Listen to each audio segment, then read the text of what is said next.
G'day guys, welcome back to Stat Chat Sports. It is our final AFL season preview video. We're talking the Cats, and of course we're talking the Cats because we are predicting the Cats to finish in first. Joining me on the pod today, BT, Tazza, and myself, Josh. Tazza, you got roasted in the last video. You got a really tough time as we were talking about Melbourne. But I'm not expecting a lift from you today because BT is going to be the one that's going to be doing the bulk of the research and doing the bulk of the calls about the Cats. So we'll make sure that he's earned it. We'll make sure that he's done the work and he's putting in the good calls. BT has definitely put a target on his back for this one, so you better deliver with the calls, BT, otherwise I'm coming for you. Well, it was the fans who wanted me to take this episode. I'm the people's champ, the fans' favorite. It was them. I didn't have a choice. BT getting a lot of love in the comments across our season preview videos. If you haven't seen them so far, A, what have you been doing with your life? Make sure you subscribe to the channel because you'll be able to see all our videos.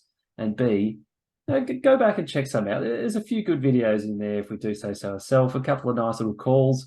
But I'm guessing the bulk of you that have tuned into this video are Cats fans, and you're still riding a wave riding the wave of 2022, BT, because it was a terrific year for the Cats. They were the deserving premiers and they were clearly the best team. I guess the question is, can they do it again? Oh, no doubt. Absolutely no doubt they can do it again. They didn't lose a game from the bye onwards, which just to say, I picked that from then onwards. They were going to win a premiership from midway through the season, and they weren't going to lose another game. You did back that call. That was good call. Terrific from you.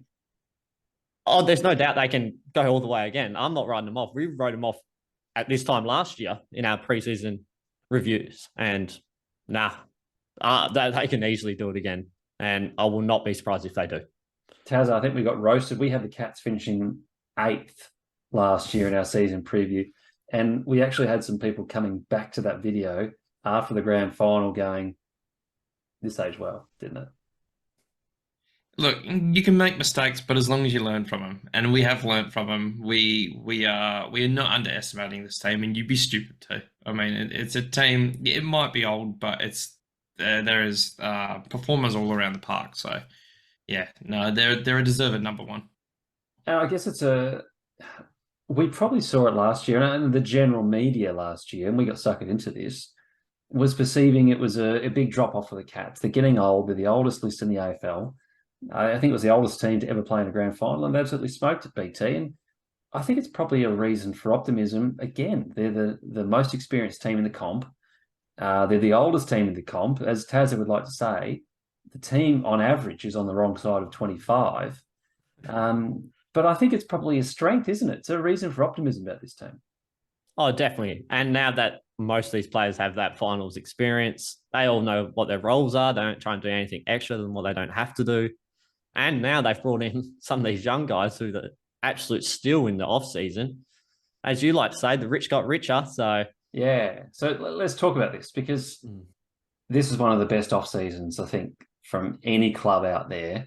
In the moves that they made and the effect that it had on their list.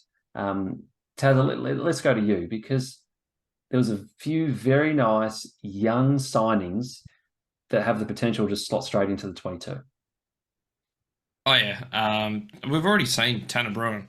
He's pretty much come in and he's getting some quality midfield time in there.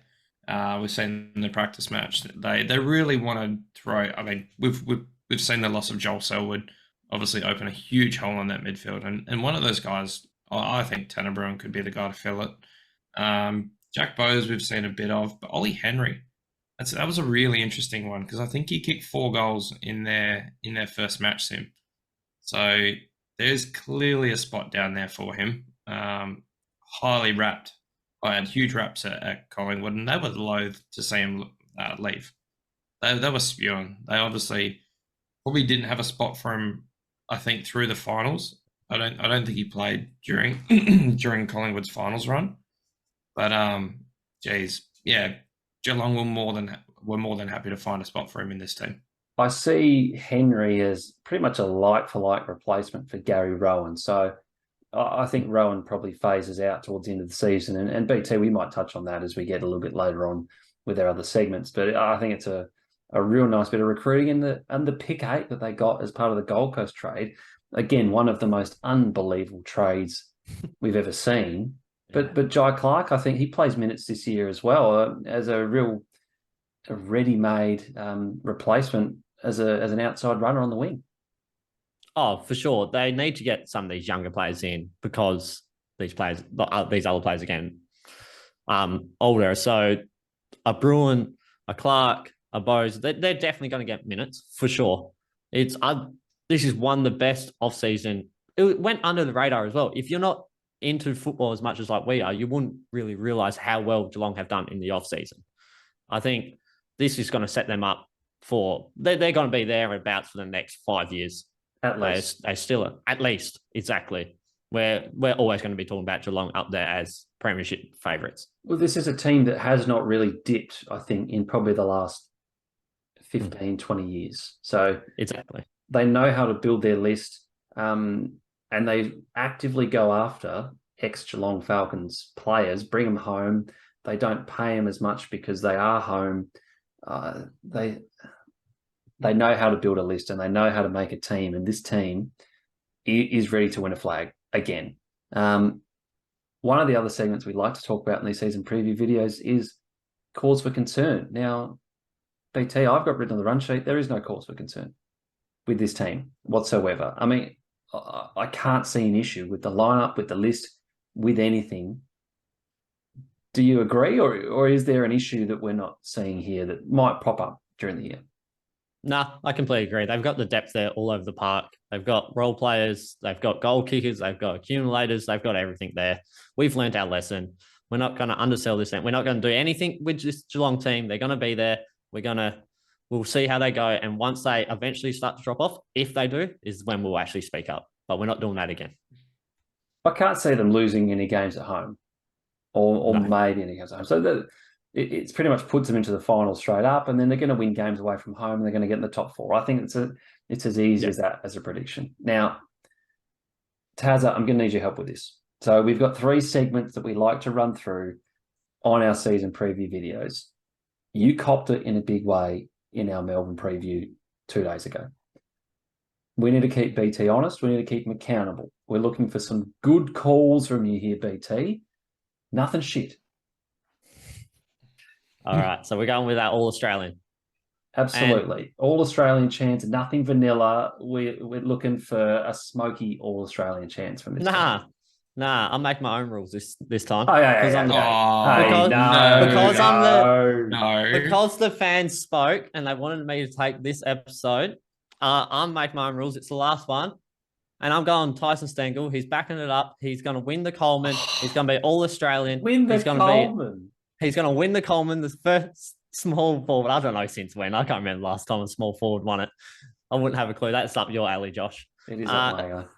And he's going to be an All-Australian for the next 5 years. 5 years straight. He's going to be an All-Australian. BT on the source. This is ridiculous behaviour. Tazza, your thoughts? Oh, I mean, you can't just change the rules. I mean, I had to pluck Cozzy Pickett out of the bloody Melbourne side for an All-Australian, and you want to go and pick a repeat. When you're Mr. Charisma and the people's champ, you do what you want. Mr. Charisma? I haven't heard that one. I would say the last time a small forward won the Coleman medal is 1975, Lee Matthews playing as a forward midfielder. So, there you go. BT, it's an absolute stinker of a call, mate. You're 0-1 so far for the year. Need a lift. We're looking for a breakout player, and it's not going to be you as a marquee media performer. We're looking for someone from the Cats to step up and take the game to another level, not named Tyson Stengel. We're going Tom Atkins. Is that okay with you, fellas? Well, yeah, explain yourself, please. Yeah. But I like where you're starting. An elite tackler. He averaged 18 disposals last year. He's going to push that up to close to the mid-20s with no Joel Selwood there. Full-time midfield role. He's an absolute gun. As long as he can improve on his disposal efficiency, he's going to be there. And he's also an All-Australian chance. All-Australian chance, I think, is a bit much. I can't see 40-man squad. Oh, I can't see him making the 40-man squad. I don't think he's having that good of a year. I mean, are you going to put your neck on the line with this one? I mean, that's a big call. Oh, it's guaranteed. He's making the 40-man squad. The breakout call, I like that. I think he can be that guy to fill the Joel Selwood void. So yeah, but the 40-man squad is rubbish. Cool. Let's just forget about it. Yeah, Do I ever BT. get these calls wrong? I never get these calls wrong, ever. I never make bold predictions, get them wrong. Yeah, Danaher kicked 70 goals last year. Yeah, He was on track until injuries. Here at Stat Chat Sports, the stats don't lie, but BT does. We're looking for our last segment, Under the Pump. One player that is under the pump heading into 2023, and the reason why. I've actually got two. And I'm going to say both because, again, I make my own rules. Because I'm going with Sam Menegola and Gary Rowan, both on the wrong side of 25, both with young. Gary Rowan, he's in the team. Menegola's not even making the team. Menegola's got Parfitt, O'Connor, and younger guys in front of him now. Gary Rowan, he may even retire at the end of this season. He may get pushed out for like your Ollie Henry type. But I think Gary Rowan more because he's actually going to start in the team. If he ends up kicking his 2 goals a game type thing, he will stay in the team, but he has to do that. Otherwise, they're going to get games into these younger guys. Menegola, I don't even think he's going to struggle unless he absolutely dominates in the twos. I think he's going to struggle to actually make the team. Yeah, well, I'm surprised he didn't retire. So he's 31 as of the time this video has come out. Mm-hmm. And he didn't even get a look in for the grand final with the injuries that were happening in that grand final week. So, it's a strange call. I can't see him getting much game time. I agree. We're 2 seasons removed from Sam Menegola being the All-Australian 40. I mean, that seems like such a long time ago. Mm-hmm. But yeah, certainly one on the way out. And Gary Rowan, like I said, I said earlier in this video, I think Ollie Henry overtakes him. So I think that's a good call as well. Taz, a feedback from you. I mean, you need to give BT something to really think about here. Yeah, I wish I could, but I think it's a good call. I think Sam Menegola, he's on the outer, and he's going to have to do something pretty miraculous to squeeze in. Max Holmes has got that wing locked up, and I really can't see Menegola getting back out there. So, I really don't see much of a future for Menegola, and we've already talked about Gary Rowan. He's on the outer. He's at best got another season left. I think if someone wants him, he'll go there, but I don't see it happening. Nice work, BT. You've done well. You've defended yourself. You put up a couple of stinky calls. Are you surprised? Are you surprised? Really? What happens when you're the people's champ? You don't let the fans down. I'm not surprised by some of your stinky calls, but I'm not surprised by the confidence either. I'm loving your work, BT. Fellas, we've done well here. We've got through our full 18 season preview videos.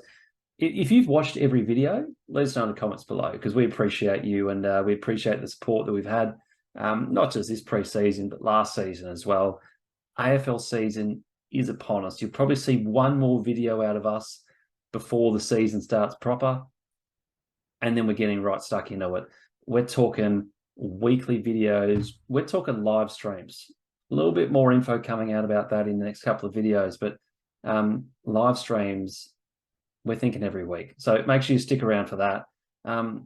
Aside from that, fellas, nice work. Good work on the pre-season. We've done well. I think we're in ripping shape, ready to go for round 1. BT, you're looking in terrific form. Steve, looking back to get you back into 22. When the season starts proper as well. And Taz, a nice work from you. Aside from that, we'll see you guys in round 1. Can't wait. Awesome stuff. See you in the next video. Cheers.